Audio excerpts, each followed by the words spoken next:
p.m., and this is the workshop of the Carson City Planning Commission. Would you call the roll, please?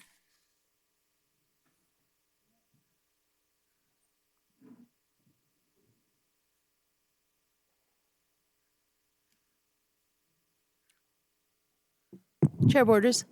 Present. Somehow I've got an echo, sorry.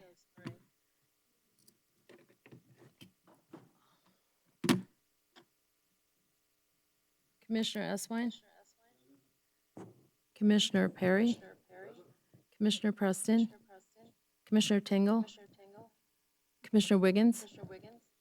A quorum's present. Thank you. The public is invited at this time to comment on or discuss any topic that is relevant to or within the authority of the Planning Commission, including any matter that is not specifically included on the agenda as an action item. Is there any public comment at this time? We have one caller, Mr. Chair.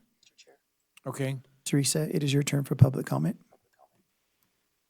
Hello, my name is Teresa Bozard, and at 4445 East Nye Lane, and I am interested in the decision of the approval of storage containers or not. Okay. I think that's, you can cut me off now, but I can listen. I have read page 47. If we could go over that, that would be great. Ma'am, this is a workshop to discuss topic 8, chapter 1805 and another planning document.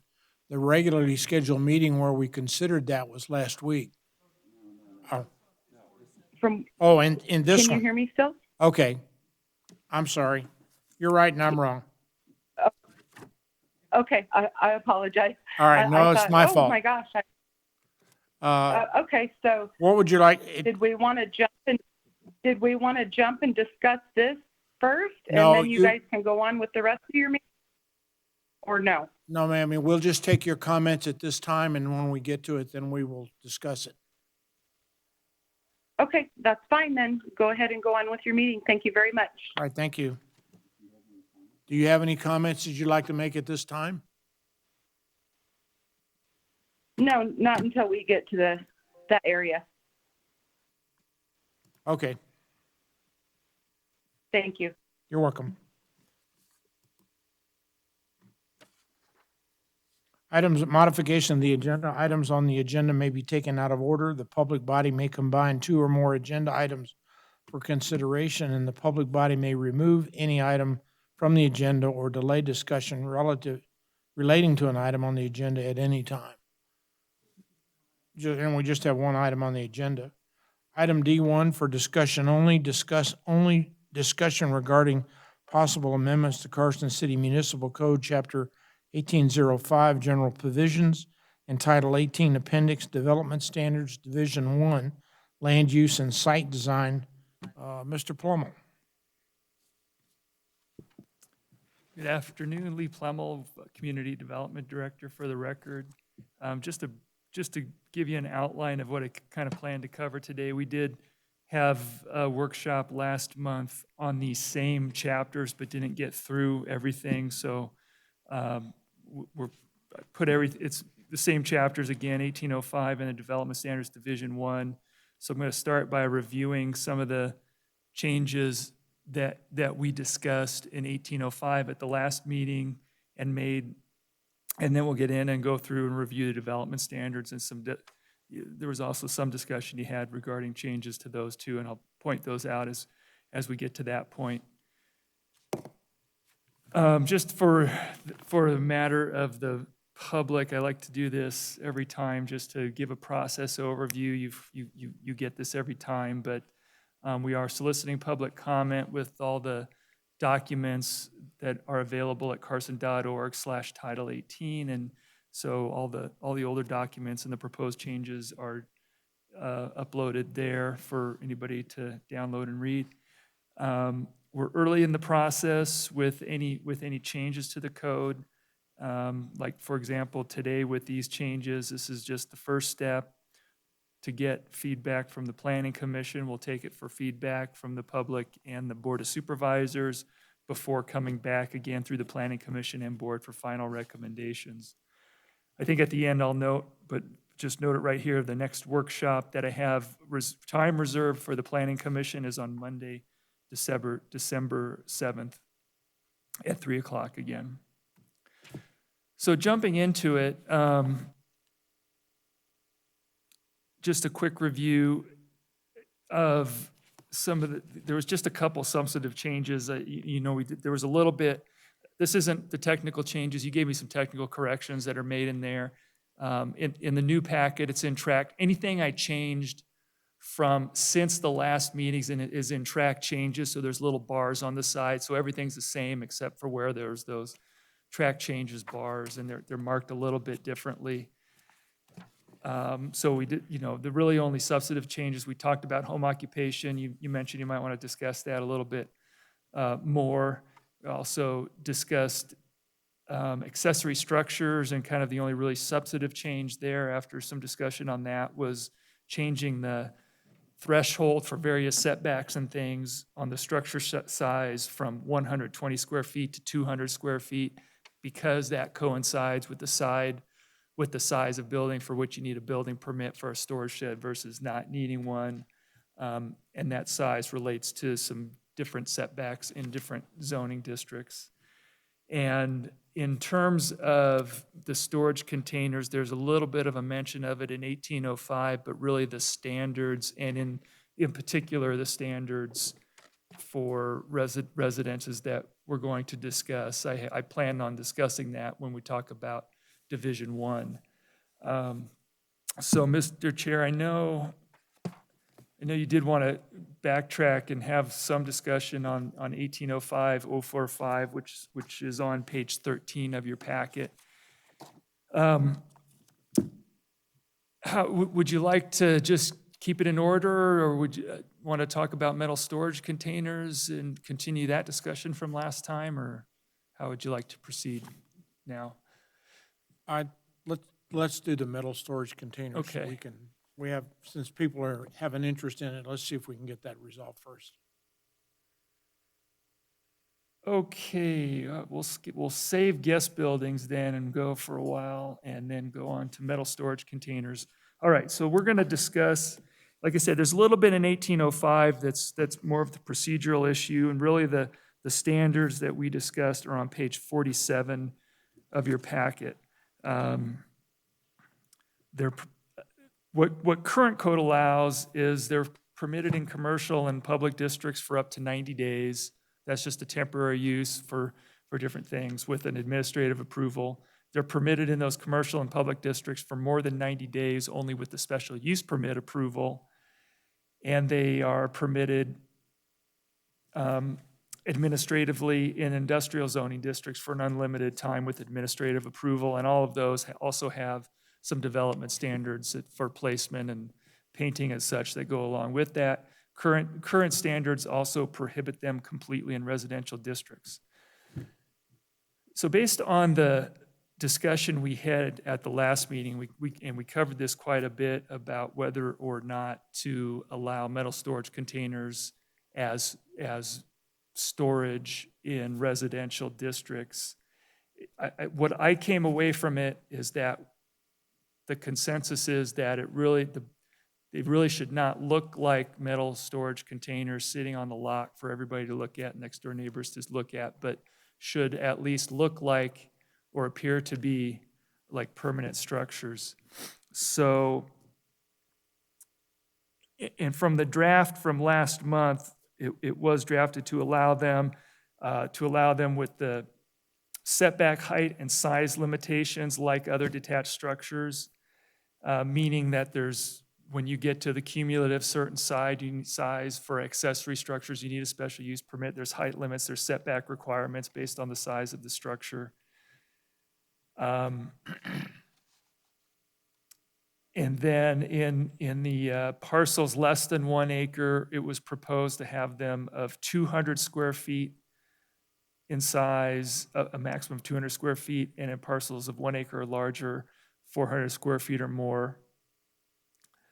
and some other standards. So just jumping right to it, like I said, the issue was making them look like, or having the appearance of permanent structures and not like cargo containers. So I've drafted in subsection 3B there, the sentence that says, metal storage container exterior wall shall be fully covered in building siding material to have the appearance of a permanent structure, and then it goes on like it was, to be painted either to blend with the primary structure or painted earth tone and color, all of which is to minimize visual impacts. And I also note on this slide in red there that previously we had a limit on the number of containers, no more than one container per parcel per acre. But I would suggest, and we didn't discuss this last time, but I would suggest if we're going to have design standards that make them look like other structures, then is there really a need to have a limit on the number of them? Because with other accessory structures, there's not a limit on the number. It's the cumulative area that requires a special use permit. So that would be the other suggestion. So why don't we discuss that? What are your thoughts on the draft language that's in there now? Well, theoretically, the way we've written it now, if you have a lot size that's less than an acre, it's going to be difficult to put more than one on there. So I think if the discussion is into numbers, I think we're talking about single 1 acres and larger. Because we've already said it can't be any bigger than 200 square feet.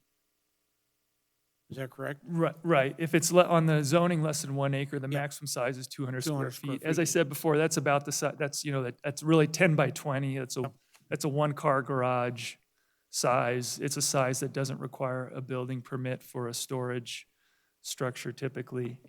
And I think we've heard from the public, you mentioned something about the size, but I think, there are parcels that are quarter acre or so that have enough room for a garage or other detached structures and storage structures. They have enough backyard and area to do that. So this would preclude even getting a special use permit for anything extra over that maximum. The 200 and 400 size limitation. So I think that would be something, let's see. Yeah, if that's not in there, I think that should be in there, that like with size in general, you could request additional area of storage container by special use permit.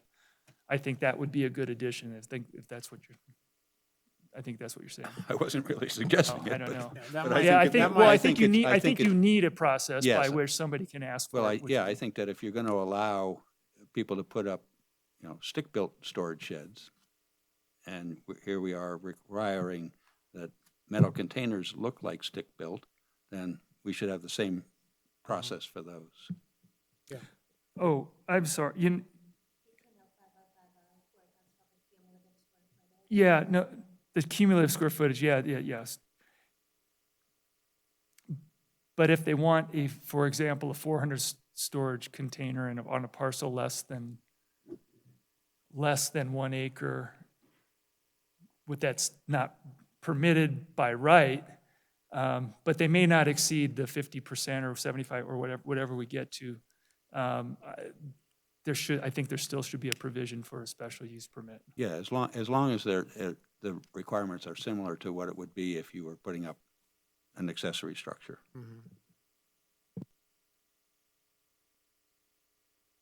Well, so, sorry, I'm thinking about number of containers.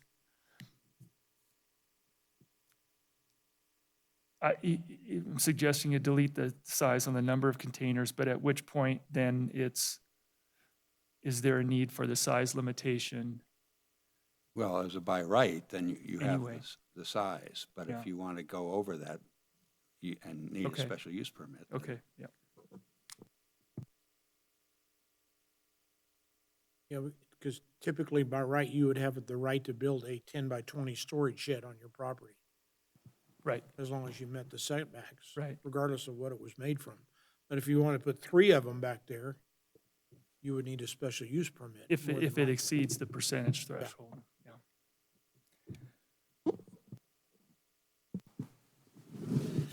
So if we're saying that you can only have one metal storage container up to 200 square feet, but you could have, okay, never mind. Well, I think, so what is not in the text, but what I've put here as a question mark, you could see on there kind of the fourth bullet from the bottom, where it's no more than 1 container per acre. That's what it says as kind of drafted now. That's what we discussed. But in kind of thinking about it, maybe we don't need to, I'm suggesting that that paragraph be deleted entirely. You could, as long as you meet all the other requirements. There's a limit. There's a limit in the amount of accessory structure you can have in your backyard anyway before you need a special use permit.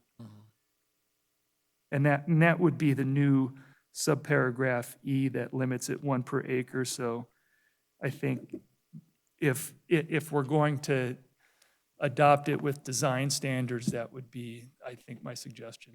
So it basically comes back to the fact that you can have anything you want in your backyard as far as storage containers, as long as they meet the square footage requirements. Square With or footage, without a s- setbacks, and height requirements. And if it happens to be a metal storage container, then it has to be sided. That's really the only difference we're indicating, I think. It's cited, right.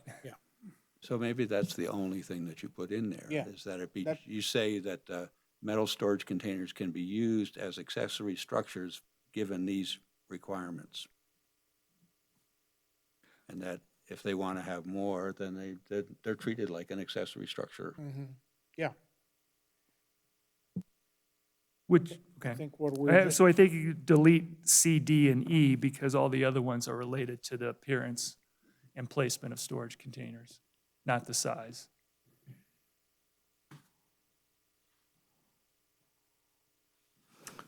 Okay, Lee, I'm going to start here on page 9 and just in 1805025. So that's the change in the enabling language that says metal storage containers may be used in residential zoning districts subject to the development standards contained in Title 18 Appendix. So there's the enabling sentence. And then when I go to page 47, that's the development standards that's referenced there, right? Right. And it says here, permit that shall be reviewed by the director in 5-year increments for continued compliance. No, wait a minute, I'm going to number 3, right? Metal storage containers may be used in residential zoning districts subject to the following standards. So there's no permit required for it. A person can just do it if they meet these requirements below that, or is a permit required? In a residential district. Well, I think that's up for discussion. I mean, we were previously talking about having a permit.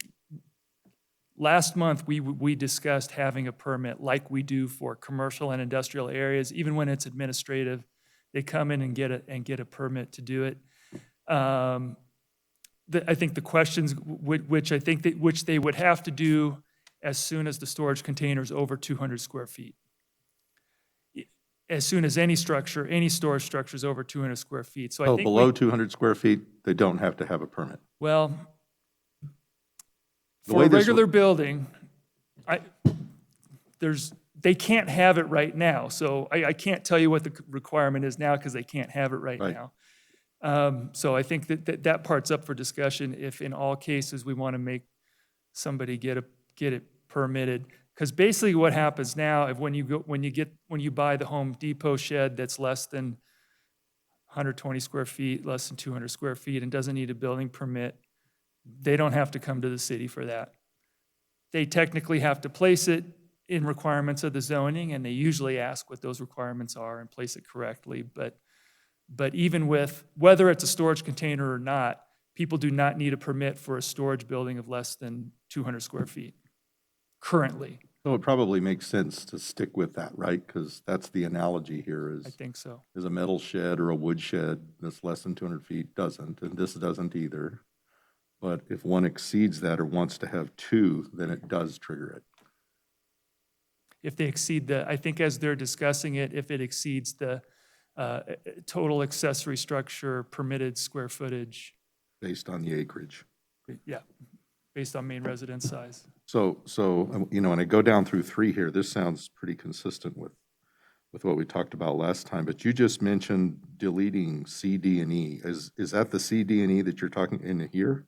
The new C, D, and E, which, so yeah, so C says you can only, on less than 1 acre, you're limited to a 200 square foot storage container. On above it, D is limited on 1 acre or larger to 400 square feet, and E is you can only have 1 per acre.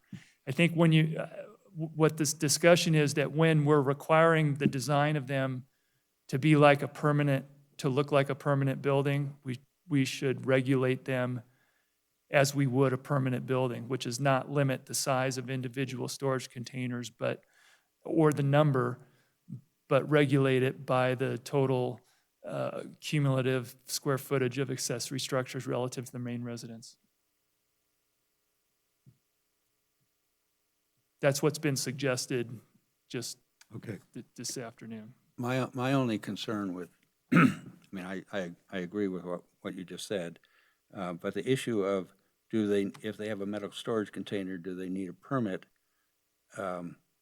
If you know, stick-built doesn't need a permit, but how are you going to ensure that people are aware of the fact that they have to make these things look like, you know, a building, a permanent structure, without having them go through some sort of review process? The same way we make them aware of where they can, of the setback requirements for the ones they buy at Home Depot and Lowe's now, which is hopefully they come and ask, or they place it in the wrong place and somebody tells us and then we tell them what the requirements are. That's as a practical matter, that's actually how it works. Yeah. And at least with these things, they, you know, if they don't want to meet that requirement, they're reasonably easy to move, so.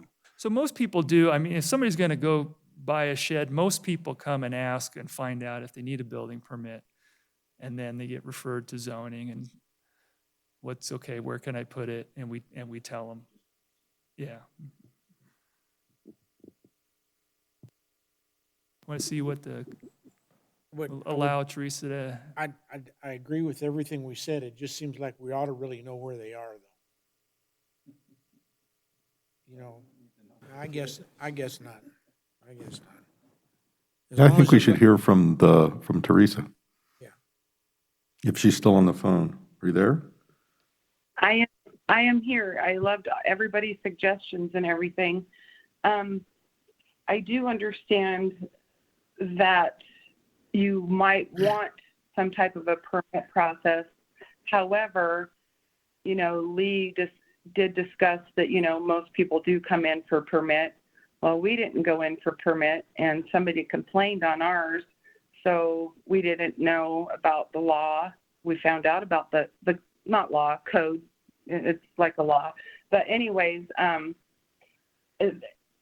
would suggest a permit, but if a 10 by 20 stick-built structure doesn't have to have a permit, I don't know why these would have to, because they are portable. I mean, just like, you know, I mean, if you built a stick-built on a foundation, 10 by 20, it's a permanent structure, to where this metal storage container is not on a foundation and it's portable. So I don't know if you guys can also talk while I'm talking. No, I think we understand what you're saying. I think the issue is a regular storage building doesn't necessarily have to be on a foundation. If it's a shed from Okay. Home Depot, it can just be placed on your backyard. You might put it on some cinder blocks or something, but it doesn't necessarily have to be Sure. on a foundation. So I think what we're wrestling with is the fact that if you can buy a shed from Home Depot, or if you can build a wooden shed, why can't you put in a storage container? And I think we're leaning toward the fact that you can. But the only thing that I think we've laid on it is the fact that we want it to look like a stick building, so that it doesn't look like a storage container. Yeah, and I agree with that. I mean, because some of them still have the writing on them and stuff like that. Ours happens to be painted gray, which is a neutral color, but however, it doesn't have any advertising writing on it or anything like that, you know, and just make it look nicer.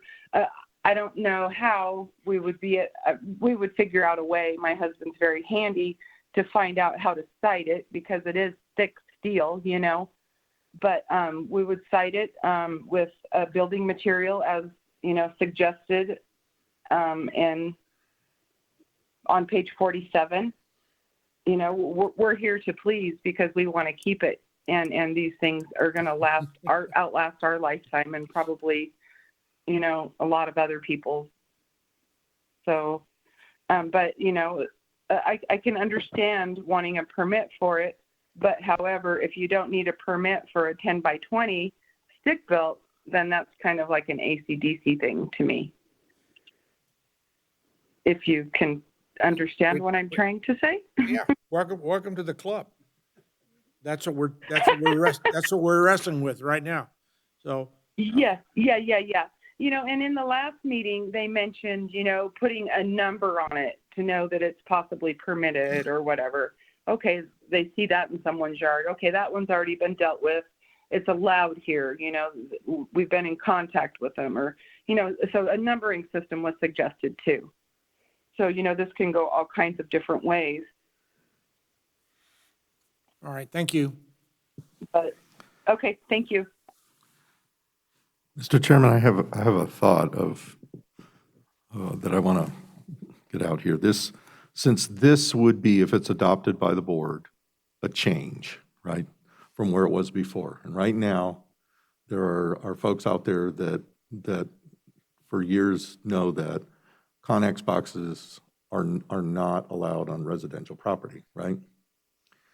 I would propose that there is a simple permit process here that would allow for the person to go in and learn about what is in the code here so that they can read it, because it is a change. Because if we don't have some process here, people are could start putting Connex boxes out there, and then this city planning department's going to be dealing with complaints everywhere.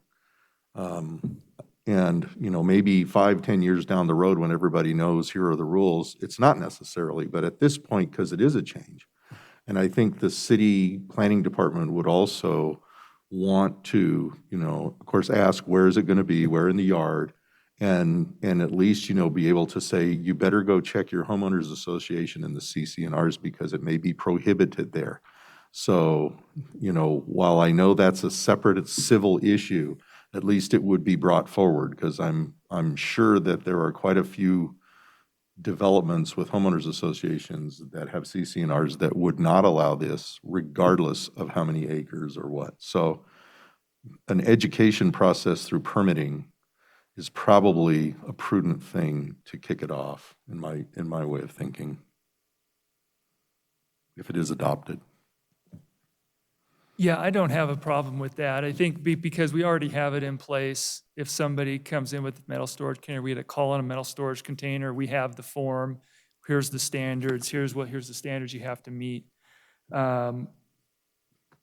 It's simple. So I could look at, if everybody concurs, look at the verbiage that's in here about approval by the director, and then we have the Well, application. I don't, in any case, unless it needs a special use permit, I don't think we want to look at it at the P&Z. I think it needs to be administrative Yes, and easy. absolutely. And Yeah, it's easy like- to do. Yeah, Yeah, absolutely. it's like really. the 30-day in commercial or the industrial. We have an application for it, and it Okay. says approval by the director, so that, and there's an app that which kicks an application in. So I could add that verbiage. Yeah, that, If that that makes might it make it comfortable. work better. No, it's not a fee type of review. It's, And I don't know and that way we have the applications, like, does that one, is that Connex box permitted? And we go through there and say yes, because we have the application for it. Yeah. I think it would make your life a lot easier.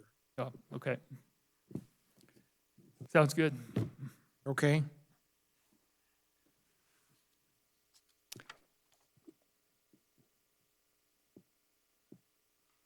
Is there anything else on Anything that? else, any other concerns with that, based on that discussion? I'm going to sort of look at Commissioner Perry, since I think he had the concerns, so generally speaking, we're going to make them look more like buildings and then regulate them like accessory structures, storage structures, except that we are going to require an administrative permit for them. Yes, that was my thoughts. Thank you. I only had one other comment, page 9, in the first paragraph, temporary construction containers. Let's see, about the fourth sentence, directors should be capitalized. Okay, thank you. Sorry, just syntax.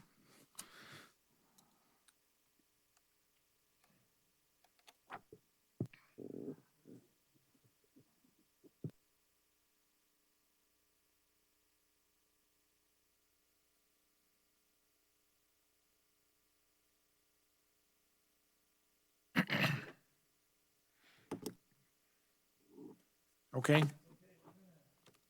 All right. Have we solved that issue? Thank you. Yeah, All right. Caller, are you satisfied? Can you hear? Oh, good. You put me back on. I am satisfied. So is this something that's been decided on right now and approved, and we just have to wait for the application, or to be made by Lee? It sounds like Lee's going to make an application for the metal storage containers. Why don't I let them, Or am why I don't, going to? why don't I let them call you tomorrow? But this is a process that's ongoing. This probably won't be codified until sometime next year. Yeah, Oh, goodness. I will Okay, say, yeah. yeah, what I've told some other people with them is we're holding off on citations and enforcement on existing ones that we have in the queue pending this discussion, because there's no point starting something right now in enforcement that's going to get overturned 3 or 4 months from now. So yeah, Okay. hang tight for now, Teresa. But at least, Teresa, at least you have a heads up that you're gonna have to cite it probably. And we don't, yeah, and we don't, right, and we Yes. don't really know at this point how it will be adopted through the process. Okay? Thank you for your Okay. input. Well, I really appreciate everybody, all of their efforts on this and working with the residents that have recently been complained upon, and getting this approved. This was really great news, and it sounds like it's going to go through, and we'll just have to follow some rules, but that's okay. All right. Thank you again for calling. Okay, and Lee, I guess I'll be in touch with you or Jason, one of the two? Yes, ma'am. Okay, They're all Thank you very nodding much their all heads. for your It's time. someone will get in contact with you. okay, perfect. Thank you very much. You're welcome. Bye-bye. Okay, the next topic I think you want to discuss, kind of a carryover from last month, is home occupations. That begins on page 13 of the packet. We had the discussion about whether or not employees should be allowed, and just kind of generally the nature of a residence versus a business and deliveries and things like that. And I think, as you put it at the beginning of the meeting, it was left unresolved, and didn't change too much to it, except the one takeaway. No, there was 2 takeaways that I did change, is that in size limits, that currently it says it's limited to 20% of the residents, which is a fairly arbitrary number depending on what you're doing, but it just note there instead that it has to be accessory to the use of the property as the primary use of the property as a residence. And then secondly, in number 10, it was pointed out advertising on a vehicle. So I just made a small change there so that the advertising on a vehicle is permitted consistent with what's allowed under the sign code. And the reason that I mentioned this earlier, Lee, was that I like the things that we've done with it. I just don't know that we as a board ever really decided on whether or not you could have a secretary or you could have an employee at your home business and still be in compliance. And I just would like to get all of us to come to some sort of a consensus, if we can, on that issue. And that's all. I think 1 is fine. 10 is too many. You know, so I'm open to the other members of the board as to what, or how you feel about it. Well, I'll comment Okay? on really 2 of them. I'm at 1805045 home occupation, right? And it says employees, this is number 4, no on-site office staff or business personnel shall be permitted in any home occupation unless the employees are members of the resident family and reside on the premises. I actually agree with that because I think actually if you have an employee there that you're paying, it brings a whole bunch of employment law into your house. and it would require a vehicle there every day. On the other hand, number 2, I struggle with this a little bit. Sale of merchandise, I absolutely agree with. Then it says, home occupation shall not conduct business in person with clients at the home address, with the exception of gun dealers required by federal regulations. You know, I've sat here and thought, when I was reading through this, that, you know, accountants, bookkeepers, financial planners, and I made a note of daycare, but that's a different one outside of this, handled separately. But there are a lot of home occupation services that, you know, you could see somebody going physically in and doing that. And with the current pandemic, there's a whole lot more people working from home, and I'm sure it's going on more than it used to right now. So I don't know, those are my thoughts on it. I think the rest of it's fine. I don't think that they should have employees there at the home unless they're family members, but I do believe that there should be some allowance for home occupations that are services to allow somebody to come to the home. Okay. Well, so the intent with the services side of it is that, like, the insurance salesman, for example, can have their office there. They go to the client's house to talk with them and work with them. They don't have clients, or the tax advisor or somebody, they don't have clients coming to their house for appointments throughout the day. They go to their house. That's the intent of how it is now.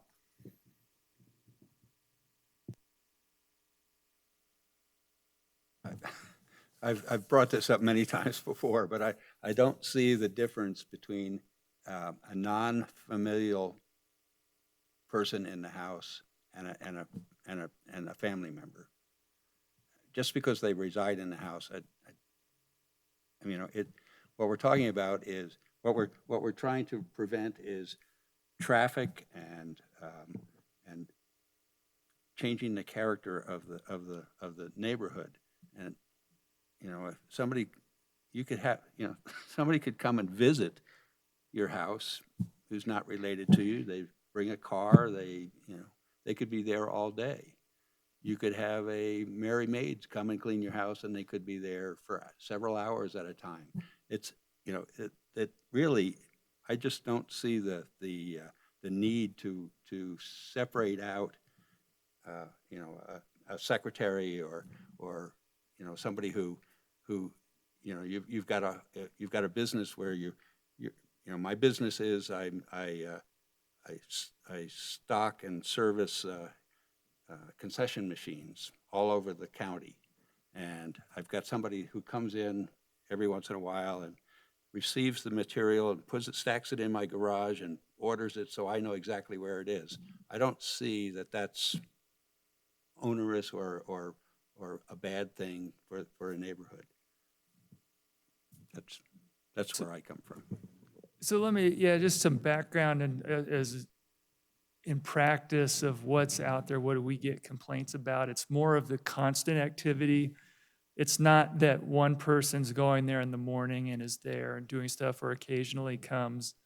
It's usually when there's like the most common, there's a lot of employees that come to start the day there and they're parking cars. There's usually a lot of employees, or there's a steady stream of people all day, are the types of complaints that the residents, that the neighbors will notice and have a problem with.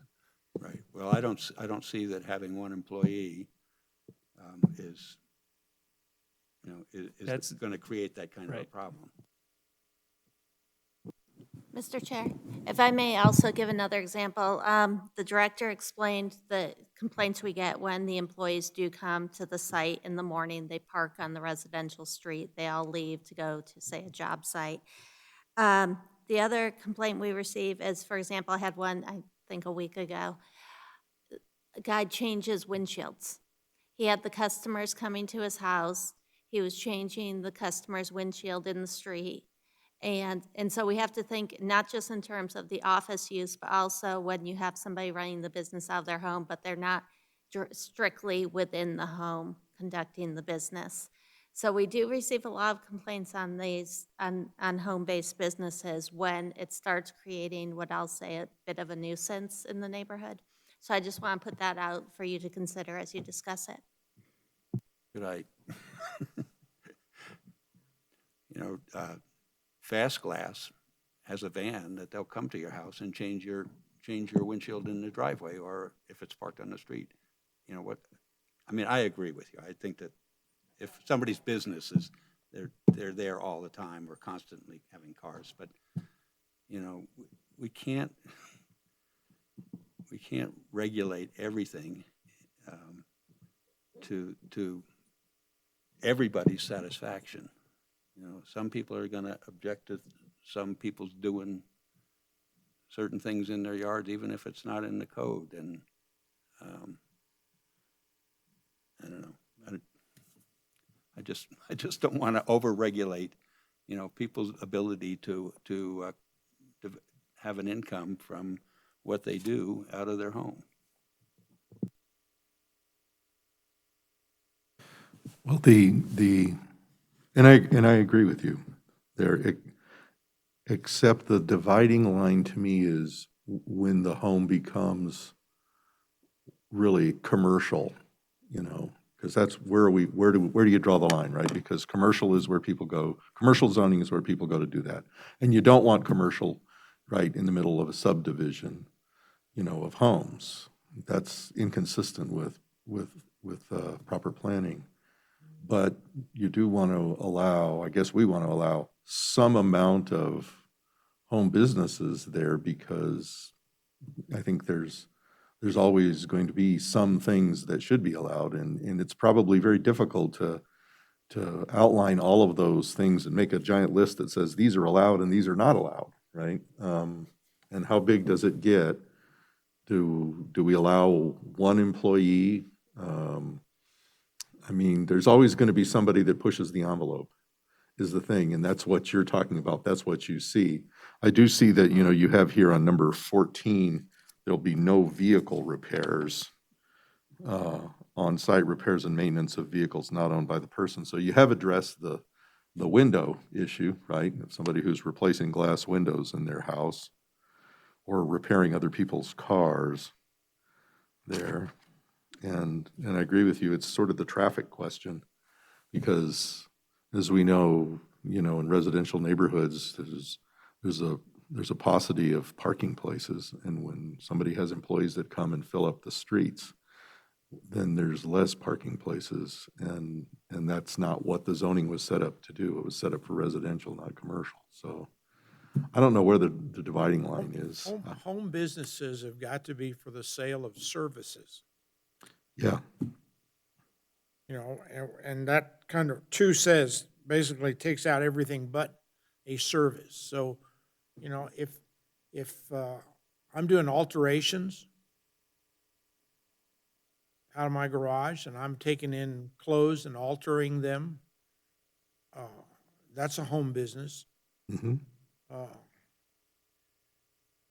But, you know, the client at least has to come and visit you to drop off and pick up. But currently, they can't do that. You can do alterations from your home, but you're Yep. going to go to the client and pick up. Well, that's what I'm. Supposed to go to the client and Yeah, pick up. I understand yeah. that, but I mean, that's kind of where that's what we're wrestling with right now as to what, if I was doing if tax service, I would expect my clients to come to me instead of vice versa. You know, and I think those are in a way, I think, appropriate home businesses. But I just don't know how to get to it from there.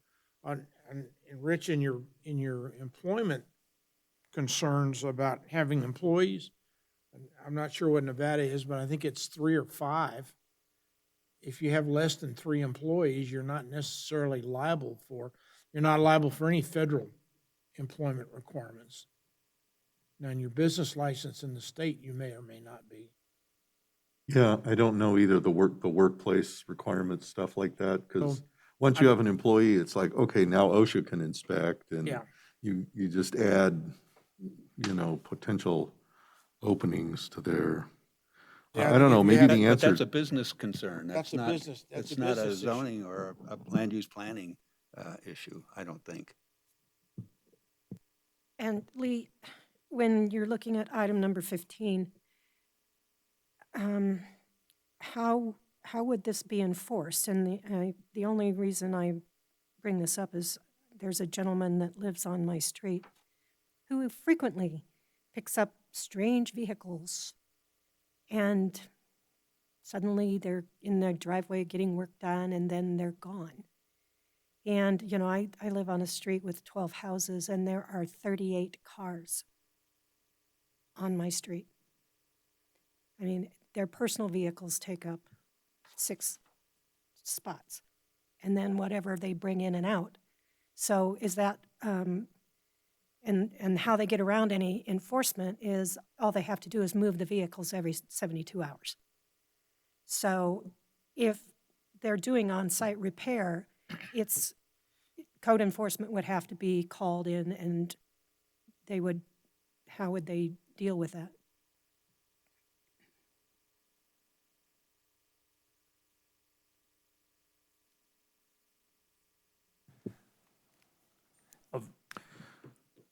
Lee, did you look at any other cities' language in their code that tried to address this? Not recently, No? no. Yeah, to the vehicles, I mean, they know, we can find out easily who a vehicle's registered to. But like you said, if it's parked on the street, that's the public street, and that's not, parking on the street is different than working on the vehicle in front of your house. If they're That's parked not on the street yours. and not licensed, then, you know, if they're not registered, That's a different story. yeah. I mean, Supposed like to I leave. said, they just come and go. It's weird. Never mind. No, but I think you do bring up a good point, because I have seen that where some businesses pop up and all of a sudden there's no parking anywhere because there's people, and I don't know what the limitation is, whether we try to do this quantitatively or qualitatively with respect to the language. Maybe qualitatively is a better way of doing it, just saying if the home business, you know, creates undue traffic problems in an area, then it will be reviewed or something, as opposed to trying to say no more than X. And, you know, because sometimes people, especially in home businesses, can get around that, you know, somehow or other, because you can't really go in and audit. You can't walk into the business, right? Yeah, we're going to discuss later. So you're going, when we get into development standards, in fact, last time we were talking about sections that are too ambiguous, we're going to kind of need to put the numbers in there to make it enforceable, and what do we really want them to do? So we don't like this character regulations that are, if we think it's too much, then we do something about it. That's kind of, not only is it hard, it might even be unconstitutional, due process, whatever, equal treatment, to be able to treat everybody fairly, we kind of need to have a standard to apply. That's how we try to put something in there. I mean, I think that's certainly why it's written. So in terms of not having employees, it is certainly easiest to say, even if it's one employee, have a number of one employee, you can have employees or you can't have employees, because that's at least somewhat easy to figure out. You either have employees or you don't. You either have cars that aren't yours or you don't. And yeah, we talked about deliveries last month, and what did we do with that outside? Yeah, we didn't resolve that either. Yeah. But the number of, but I think this is talking about the number of big deliveries. But you might get a UPS truck and a FedEx truck to your house every day as a resident. But when just to say, as long as you don't change the character, residential character would be, we don't want to go there in terms of writing that in a code. Well, I We don't want to know. know, we want to know the standard that we're going to apply. Well, then this language probably looks pretty good, because if somebody does complain and you go and you find out, oh, one of these is in violation, then you can act on it. But if there really isn't an issue and nobody complains and they do have one employee, we just never know, right? Mhm. But it's better to have a stricter code in case there is a problem, because then at least you can act on it. I think I understand where you're coming from now. Okay. Are we done now?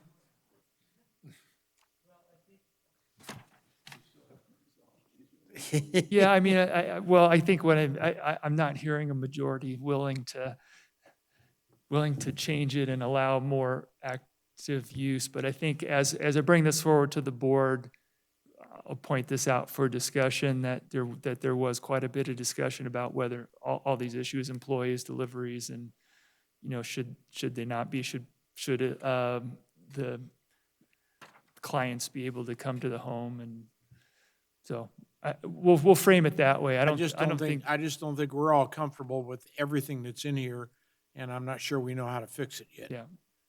Okay. Well, maybe if the board will give us some guidance on that, Yeah. as to where they want to go, then it'll be easier. Yeah.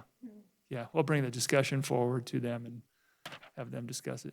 Sounds good. Okay? Okay. Was there anything else in 1805 that we reviewed last time that you wanted to revisit before I move on to the development standards? No, but Nope. you need to talk fast now. Yes.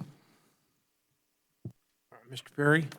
Yes, I have to find it's in the page prior here. 1805-080, private use wind energy conversion systems, okay? But I'm going to go to page 18, which is the second page of that. And this is just more or less a generalized question, because this is fairly specific, and I don't have any real problems or issues with the language here. I think it fits for what we would want.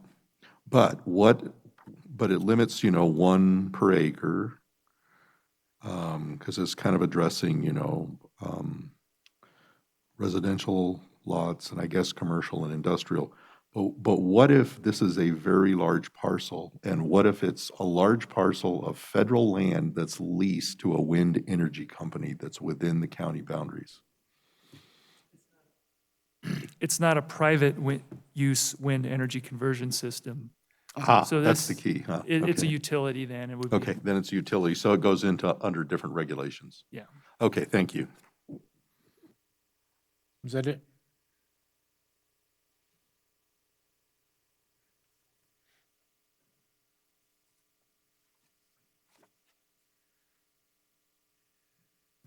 Okay, then moving on to the development standards, which the marked version begins on page 31 of your packet.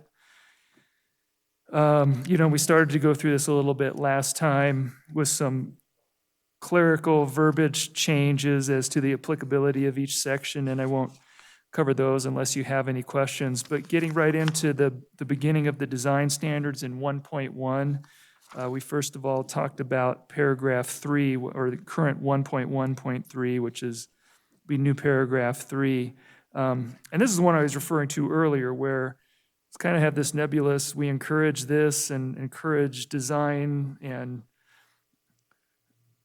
encourage to prevent monotonous and large expanses, walls should be avoided, that type of ambiguous language that we've used and kind of worked with and go back and forth with each applicant. So I've made an attempt here, kind of in this case, looking at other communities' design standards and trying not to be too strict. We're not, Palo Alto, California, or some, I don't know what other example to use that probably has strict design standards, but. Santa Barbara. Santa Barbara. Santa Barbara. What's the one? Yeah, there's some good ones over there. So this is an attempt to add, so under this section, it's talking about, this paragraph in particular is talking about variations in building designs, form, and wall lines, large expanses should be avoided. So the proposal is to add this sentence that's up there on the screen there, on commercial and industrial and institutional buildings, so not industrial buildings, not in our industrial zones, facades greater than 100 feet in continuous length must incorporate recess or projections of not less than 3 feet in depth for a minimum of 20% of the facade length, and wall planes may not run more than 50 feet in continuous without such a recess, projection, or offset. So it's not as significant, but it provides some standard to target. What we've been dealing with, and hope to tell you more, is we get the blank wall, and then you start saying, well, we're not going to design it for them. We tell them this and say, do something, and then put a little brick, paint it here or something. Or so it's an attempt to try to give more direction and while trying not to be too onerous, but for our commercial and institutional buildings to have some design standards. How would you apply this to a strip mall that's 100 feet? It would apply to the building because that's one property of this, or even if it's. It could be subdivided as individual tenants, but you'd look at the building as a whole. Mm-hmm. And if it's more than 100 feet, then you apply the standard to have Well, they're gonna some have to- offsets, whether it be the roof covering can be offset or things like that. Okay, So you're there not could- talking about necessarily the fascia itself, the face of the building itself, just Not necessarily, but Okay. it could be. could be. Yeah. All right, I got you. So, and are we only talking about the front facade, or are we talking about all visible facades?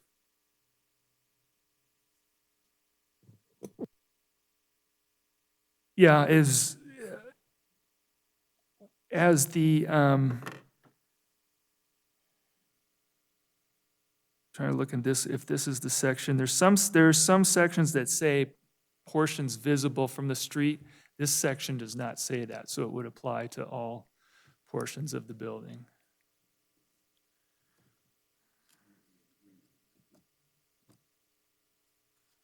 But however, it does say specifically in the sentence above that the mansard roofs shall wrap Right, around the right. entire building, which infers that that's an exception to the rule, not necessarily.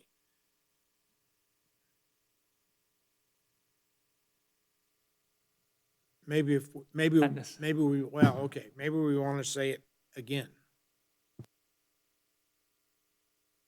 To I don't think that was intended to be an exemption. I think that's, No, but if I put my legal hat on, and if I'm arguing with you legally, you've made an exception here before, but which implies that this is the only requirement that has to go around the building. Why should I have to? And I'm agreeing with Commissioner Eswine. I think it should go all the way around the building, but,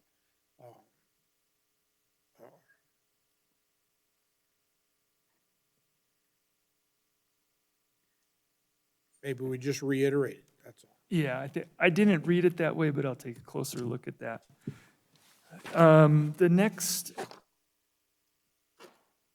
The next one that came up was paragraph 5, which is a couple pages later on page 34. We talked about this, smooth face block or fabricated metal being prohibited as predominant building material. We deleted that. We had discussion on that last time. I don't think we need to cover that any further. And then on building colors, we've made the recommendation to not regulate building colors on non-residential buildings. So then paragraph 6 is deleted. Okay. Any other, or the next item I have for discussion is going to be the last item in particular I've called out for discussion, which is guest buildings, but why don't we step through, is there anything else in 1.1 that anybody has any comments on after looking at it? I have 122. 1.2, 122. site design. Page 35. Okay. The sentence we added to it says, an adequate number of bike racks shall be provided based on the type of use and location of the property. What's adequate? And does every property have to have a bike rack?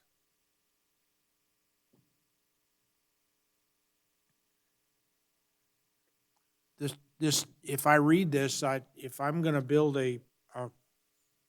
design a commercial building, I have to have a bike rack. Yeah. I'm trying to think of where that, where I got that verbiage. Okay. Yeah, I'll look and see if there's a, well, yeah, and that's kind of contrary to what I said earlier about having a standard and a number. Yeah. I mean, we have industrial buildings that don't need bike racks because there's no bike facilities to get there, and we have commercial buildings. Well, maybe you take that out. Maybe just say bike rack shall be provided based on the type, use, and location of the property. Bike racks. How many? Oh. Yeah.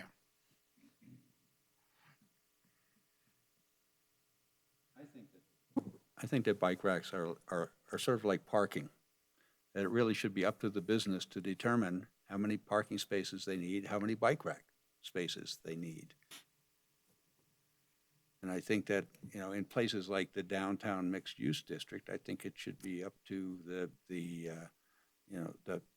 improvement district to manage that kind of thing. I think there was an attempt in here because as it reads without that, all it says is bikes rack shall be located in a safe manner, but it doesn't quite say that they're required. So I think, yeah, right. Well, the inference here is I have to have an adequate number. That seems like it's a requirement. Even if my adequate number is 1. I just. Let me flag this and come back to that and look at what Okay. others do if there's a good standard. There's some based on districts, like in a downtown code. Well, in fact, in our downtown code, I'm sure it's in there that when you do a new building, you're required to put bike racks in. But I don't. Yeah, maybe I would bet it is, but it might not be. Because I actually agree with Paul, it depends on context, and you should decide if that's right. And Obviously, if you're a bike store, you're going to want to have a bike rack. If you're a hair salon, maybe you want one, maybe not. If you're if you're a grocery store, you probably don't, or maybe you do. Some Yeah. people ride their bike to the store, but it always makes it should be up to the business to decide whether they need to have that kind of facility. and it assumes you can't tie your bike up to something else, some other pole in the parking lot. Oh, okay. Let me look at the. I'll flag that and see if we could find some better verbiage and standard regarding that. Anything else in 1.2 site design?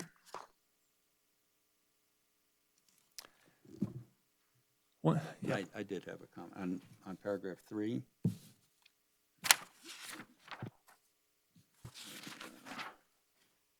Buildings oriented in a strip.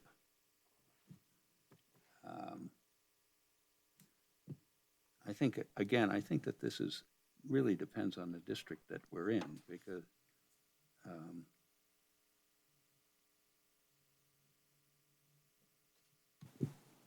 would say it also depends on the size of lot, yeah, because you might have a smaller lot where that's really your only option. yeah. My preference would be to encourage the parking in the rear or the side of a building, but I don't know how you do that.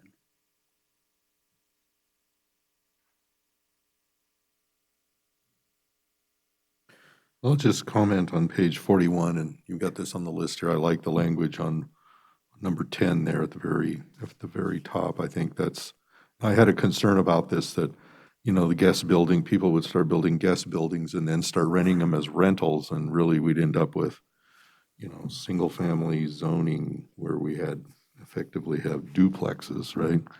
A guest building may only be occupied by the family members of the primary residence, as defined in Title 18, and their non-paying guests.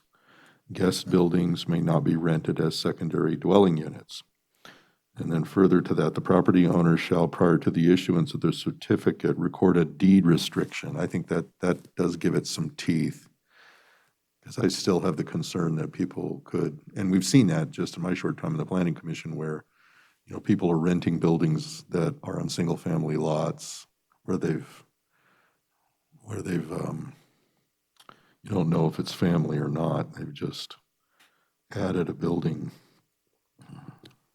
added a rental, and somehow we have to have some ability to try and make sure that doesn't become rampant. I don't know what anybody else's thoughts on that, but I like the language. I think it's reasonable. So if you could hold that thought till we get to guest buildings. I'm going to discuss that in a little more detail. I thought we were on guest buildings. I'm on page 36 in his, Okay. I'm sorry. at the very top of that, number 3 was buildings oriented in a strip or straight row with parking along the entire street frontage are not encouraged. Your suggestion, yeah. Well, if that's not discouraged, is it appropriate for us to encourage something in here?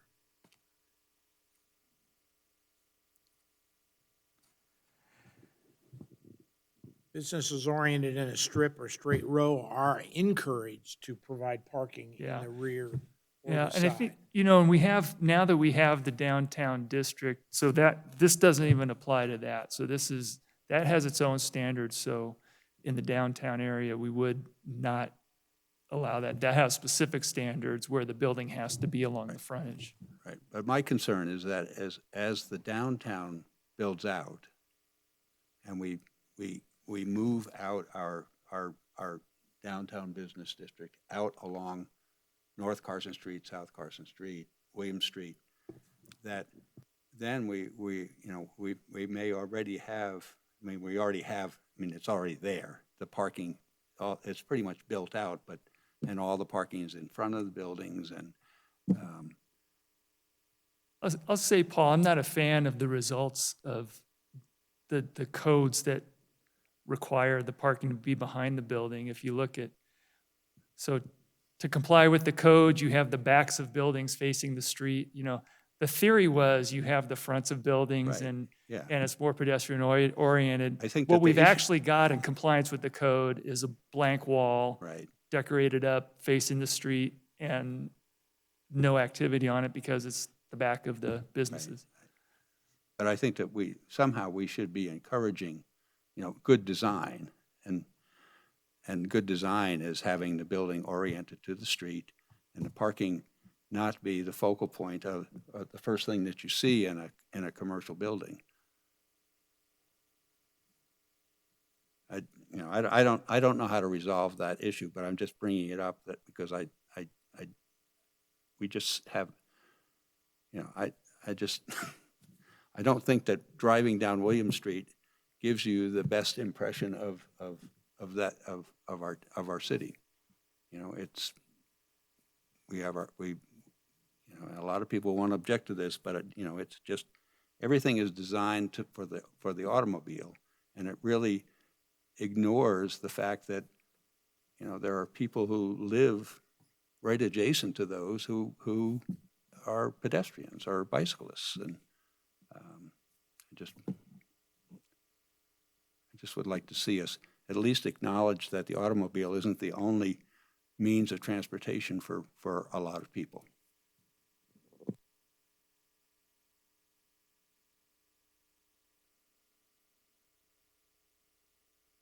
Okay.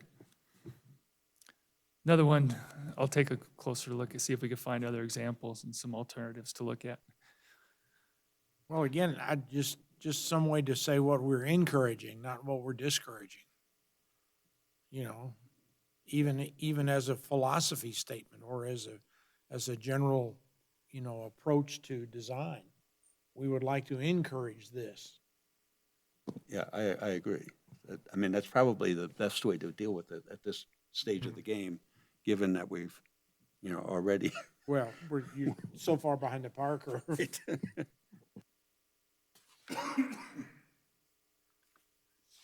All right, can we move on to guest buildings then? Is there So one something- more. One more? There are a couple places, like on page 37 and 38, where you have recommendations for certain types of things, and again, the recommendation doesn't really do anything. On 37, on paragraph, what is that? 3B, you have wall packs fixtures are recommended, and it either should be required or you shouldn't mention it at all. And then on same thing on 38 on paragraph 5, you have it's recommended. Page 38, paragraph 5.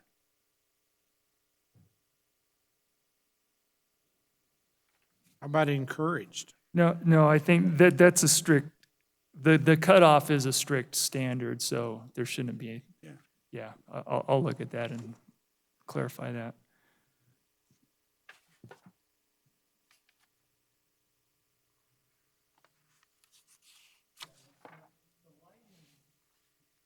The lighting section is actually huge for just kind of the little part of these big commercial building plans that we get, but we went through this at one point in like 2008, looks like was the last update, and big dark sky code requirements, so yeah, so there's a sample, I think it was, part of a model sample ordinance. So there's a lot of standards there. Okay, moving on to ready for guest buildings now. Another one to be resolved. So current regulations, so now going back to my presentation here, I have some standards on there, and just to remind everybody what they are now, they're permitted by right in the single family 21,000, about a half acre and larger zoning districts by right and subject to standards, meaning they just get a building permit. In the single family 6,000 and 12,000 square foot lot zoning districts, they require a special use permit. And a guest building is defined as an independent living units that may have kitchen facilities, and so it's separate and independent living facilities. Currently, there's no minimum lot size. It's based on the zoning and get a special use permit based on some public input and suggestion, and it's been suggested, it's as put in there to change to a minimum 8,000 square foot parcel size to be allowed to have a guest building, which would preclude it potentially on a lot of single-family 6,000 residential properties. And I would note that a guest building could be attached or detached. It's still count the square footage of the guest building and the separate living facilities, whether it's attached or detached. Currently, the maximum size of a guest building in single-family 6,000 and single-family 12,000 zoning districts is 700 square feet, and the maximum size in all the larger zoning districts than that is 1,000 square feet.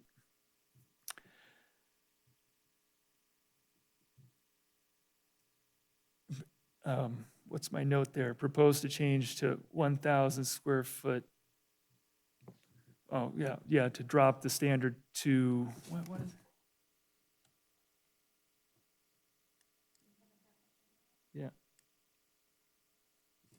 I don't know what the change, you know what? I don't even get my note there because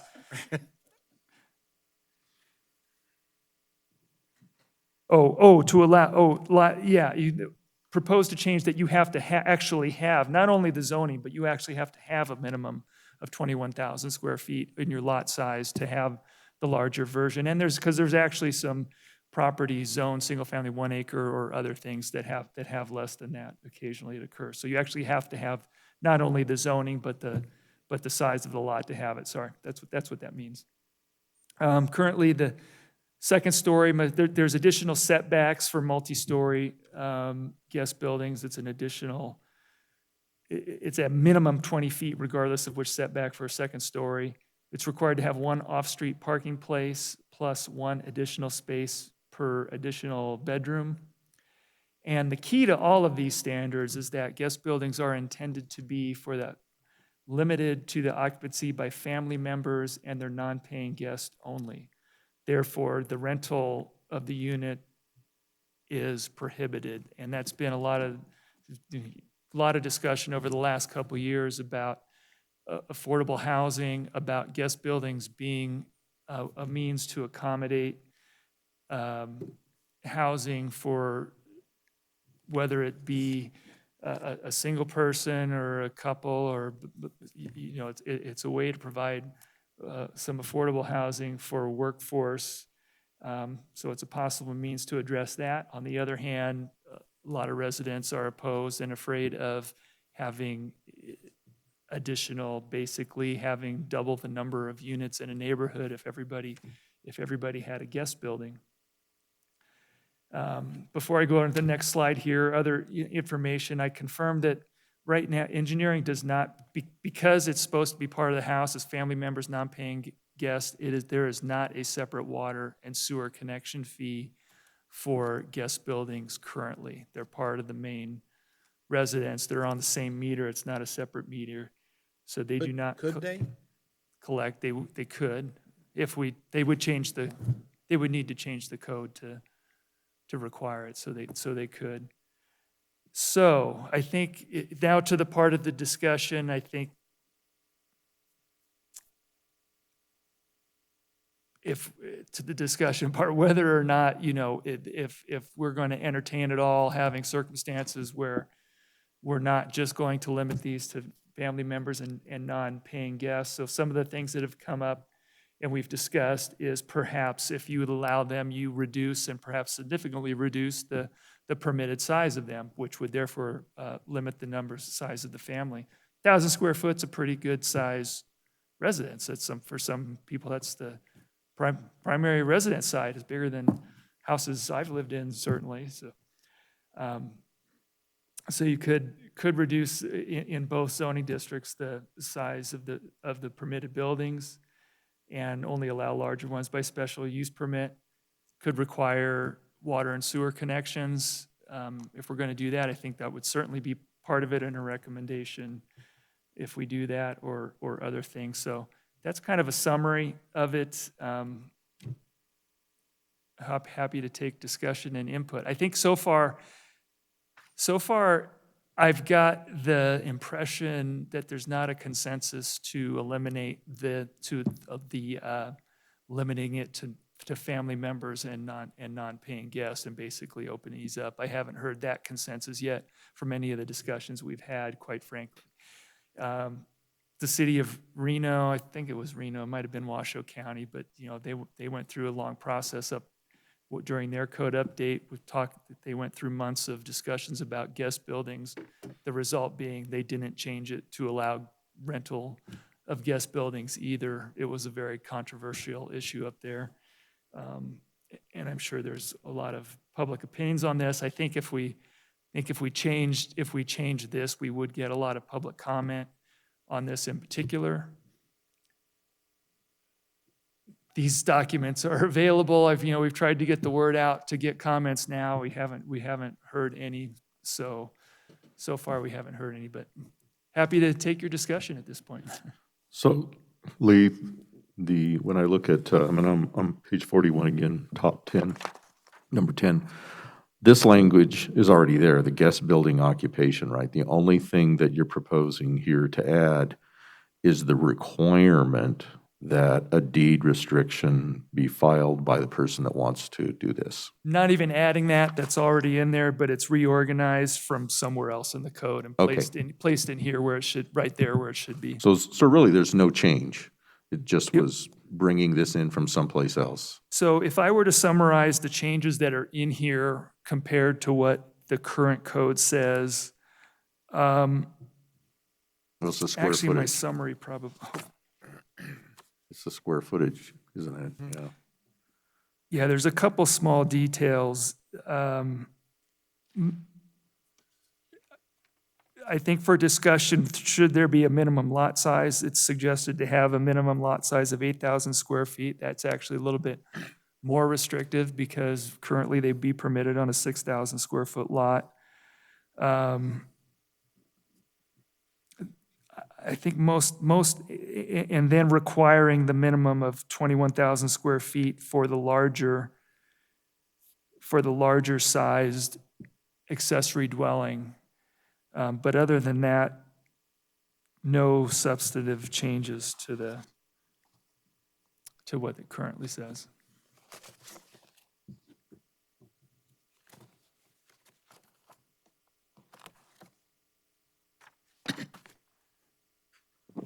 I would just like to register my concern is that by limiting it to non-paying family members,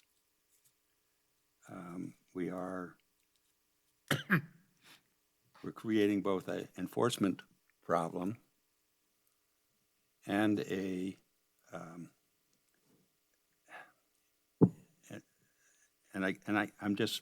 just don't see the difference between me renting out a room or an addition to my house to somebody.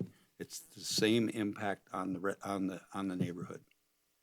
It's whether it's a guest or whether it's a paying person, it's the same impact. And I don't. You're saying if you had a roommate, Yeah. you rented out a bedroom. Yep. Okay.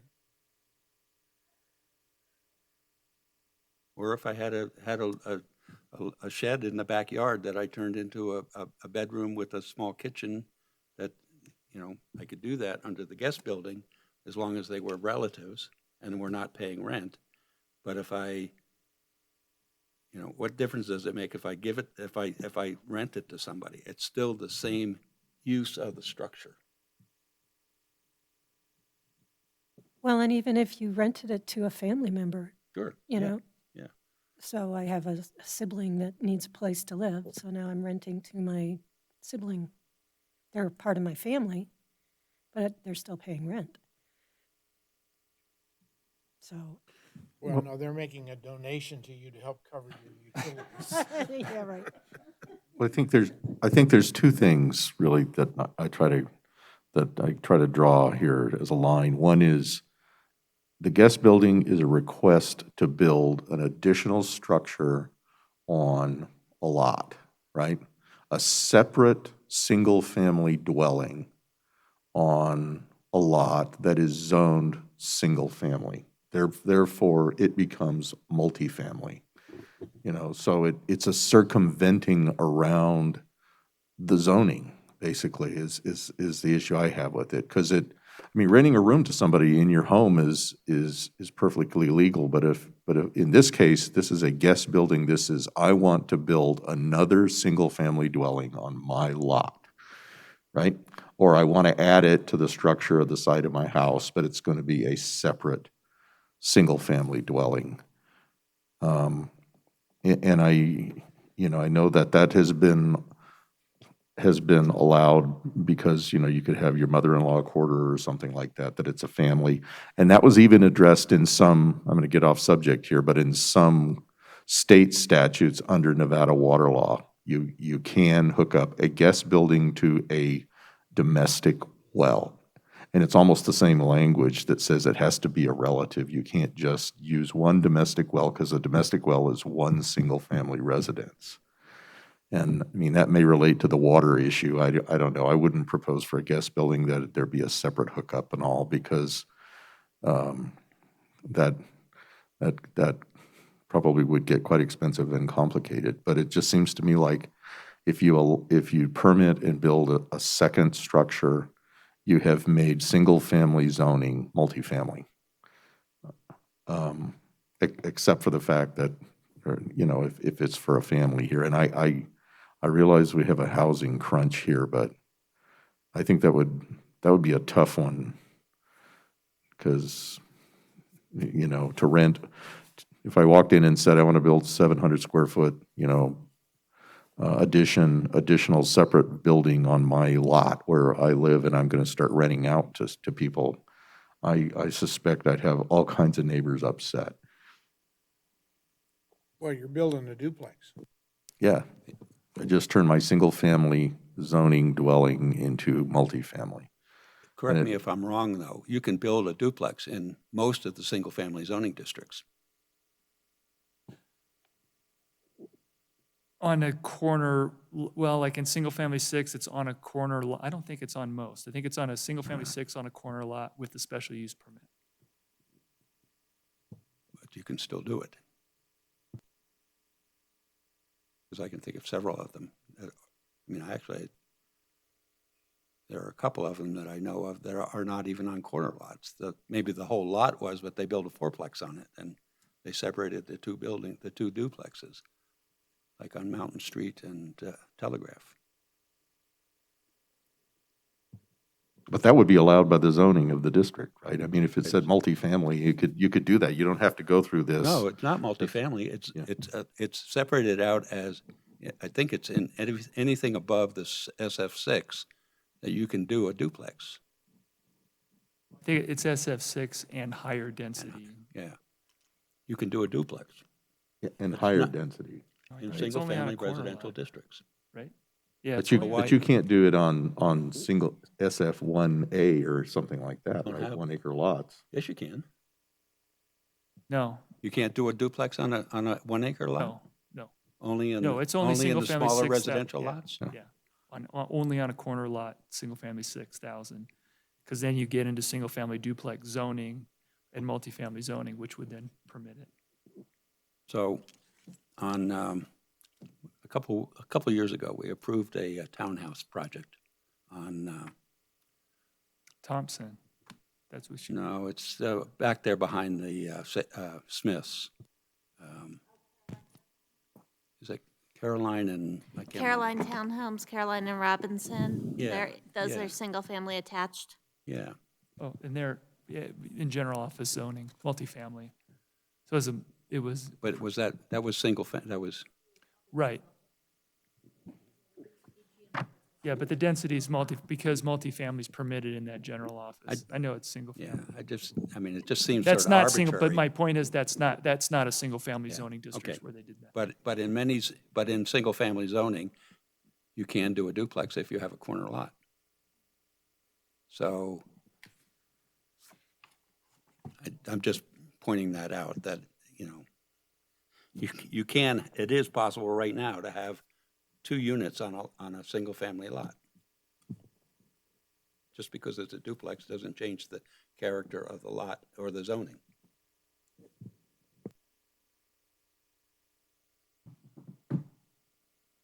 But I think I've beat my, or I've had my say. And it doesn't look like I'm going to win. Well, I think I have to agree with Commissioner Perry. I just think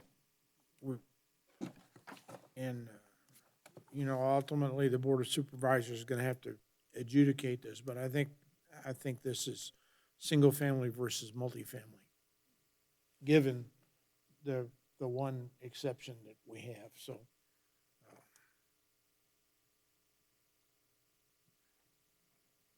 I would like to point out that, and this is just for information purposes, it has nothing to do with this, but there's a whole new movement within planning and development called incremental development.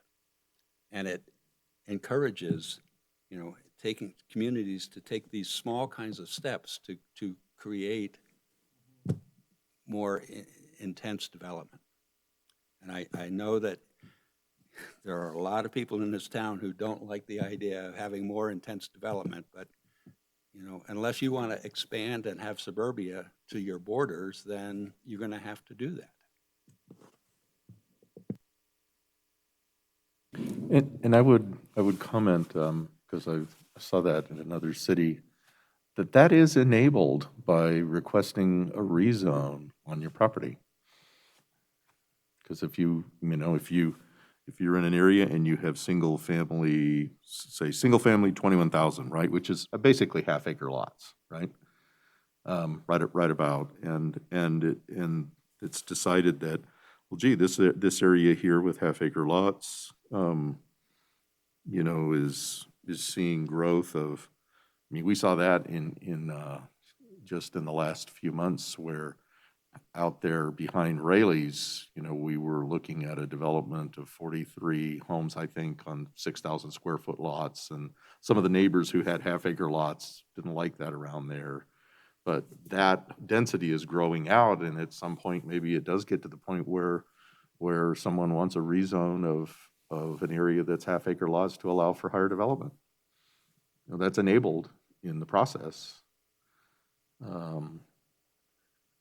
On a site-specific type basis. Am I making sense there?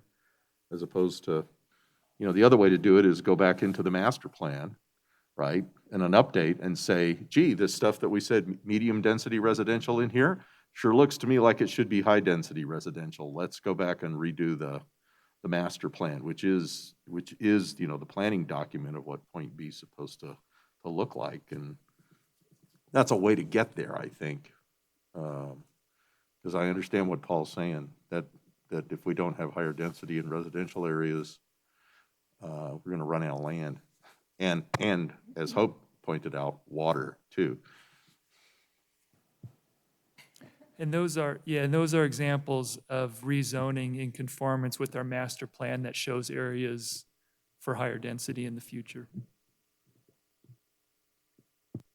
Which isn't the same as somebody, I'll just point out, isn't the same as somebody that's in the middle of a single-family neighborhood now requesting zoning for multifamily is not really a practical that's not a reasonable expectation to approve, because it's not consistent with what's surrounding and it's not consistent with the master plan. And the one exception to that, which is consistent in most all of the zoning districts, is this, a guest building,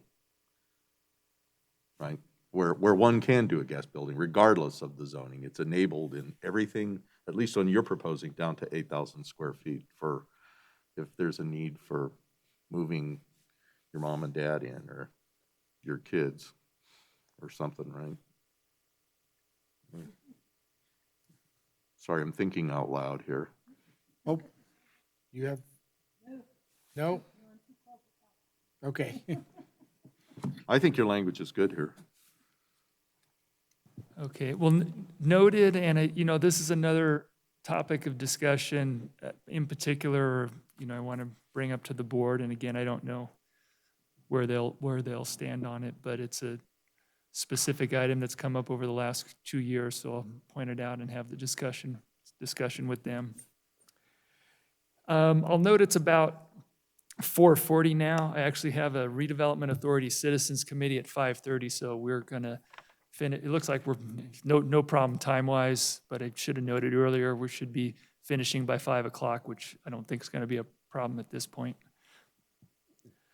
If this is your last piece, I have a couple things, I'm sure we all do, but I was gonna preempt it and say, last time that the Board of Supervisors basically decided to treat hemp like marijuana. You know, it's almost, the requirements are almost all the same. By them eliminating growing hemp in agricultural or CR districts and just leaving it in the industrial area, it's just like marijuana. So we haven't addressed hemp in this planning document. Right, hemp is going for second reading this week with some revised Okay. verbiage, so, yeah, with the future documents, once that gets adopted, I'll Well, incorporate my it in. point was gonna be that if it ends up being just like medical marijuana, we might as well just lump them all together. It's not quite, it's close, but Okay. And the only other one that I had that still jumps out at me is page 43, is section 1.8, which is satellite dishes.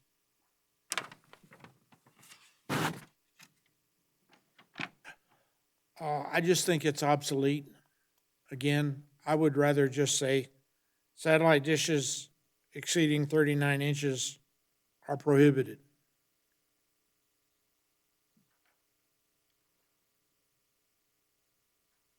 Because a 39-inch dish is what all the television people use.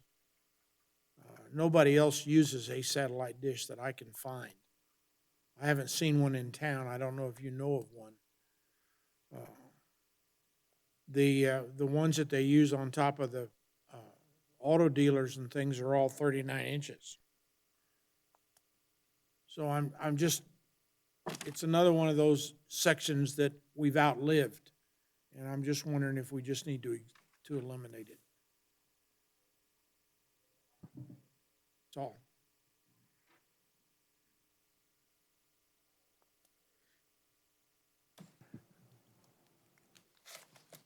That's all I got. yeah, okay. Mr. Perry, you got more stickers than I do. Yeah, I got some stickies here, sorry. You know, when you're wearing a mask and you can't lick your fingers, it's hard to peel these pages apart. Okay, I'm on page 42, and I'm under number 9 on staff notes. And this was just a question for clarification. The sentence that says, "The required permits for childcare facilities are identified in chapter 18.04 in the use districts." Now, when I go to 1804, which is the use districts, right, it just basically says that, oh, a childcare facility could be permitted here under a special use permit, right? That's all there is. Is that what that's intended? Because it's, okay, that's what's intended to. So, okay, so that answers that. There's nothing more to it that we're missing. And then it looks like I got one more sticky here. On the same page, 1.7, bed and breakfast in performance standards. Is that entire section going to replace section 18.13 now? Because, I mean, I know in some of these, like the last one, 18.16, you're recommending that it be completely removed, right? And replaced. Or will bed and breakfast under 18.13 in chapter 18, will that remain? I wasn't clear on That's that. a good question, and that kind of leads me to some discussion regarding kind of the formatting. As I've said before, we're kind of talking about the substantive stuff. We've gotten through some discussions on some pretty substantive portions of the daily operations when we're talking about the 18, administration, definitions, and where uses are permitted, and now Division 1 of Development Standards. I would I think when we started this, I was hoping we would adopt these standards and be able to kind of get them adopted as we go along, which is subject to working with the DA to be able to do that. So I think in particular, like, and what Commissioner Perry's referring to is that in Title 18, it's like 06 and then 07 and 08, 09, et cetera. There's some other sections that are kind of like development standards, except they have maybe process-oriented things in them and refer back to here. So I'm not sure. The answer to your question is I need to get with the DA's office, and I'd like to do that soon to kind of start to formulate a plan for how we start to get this adopted, what the structure is going to be. It's going to be largely up to the DAs and our discussion with them, and I think we need, because it's a zoning code, we need to work with them and figure out what how Title 18 is going to be organized. And it's probably going to be different than it is now. So you're saying they're going to codify it? Yeah. They are going they are in charge of rewriting the whole thing. Yeah. And they've, mentioned complete reformatting, which I don't oppose to. And in terms of 18, I think, in particular, I think we need to make it easier to use. Things are kind of all over the place, and Yeah. we've talked about this. So I think there's, some sort of consolidation like you're talking about is what we're going to be looking at. It's more work, but it would make it much easier because it's clunky now. You're going back and forth, and I was doing that reading this. Yeah, no, that's a big part of the purpose of rewrite, not just to deal with the Pulling the substance of it. development standards into Chapter 18 as opposed to an appendix is what you're talking about. Or the other way around. Or the other way around? Yeah. Yeah, okay. Have one place for have one place for bed and breakfast in standards and process instead of Two, two. yeah. Easier for the user. Agreed, and I'm not sure how we're gonna do it, but it's, I would like to start that discussion with the DA's office to figure out how they're going to want to lay it out so we can start to look at it in that manner. So one final question here, and then I'll shut up. And this is just for my own, 120 on page 58, medical marijuana establishments. I was just curious, who permits and oversees compliance on these? Is that your department? Did somebody come in and ask you for a permit to open a dispensary It requires a special use permit from the city. from the city? Okay. Yeah. So it is, Yeah, it does go through, It's always a condition, there are always conditional uses and subject to the standards in here. and who oversees the rest of the stuff as far as the standards? Operational yeah. requirements is the state. Okay, I know they have to have something through the state, but, okay. All right. Thank you.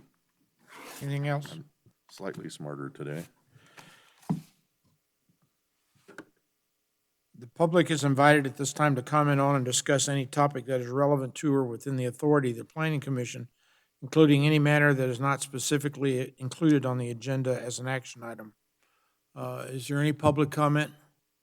There is no public comment, Mr. Chair. Thank you. Can we have a motion to adjourn? Second?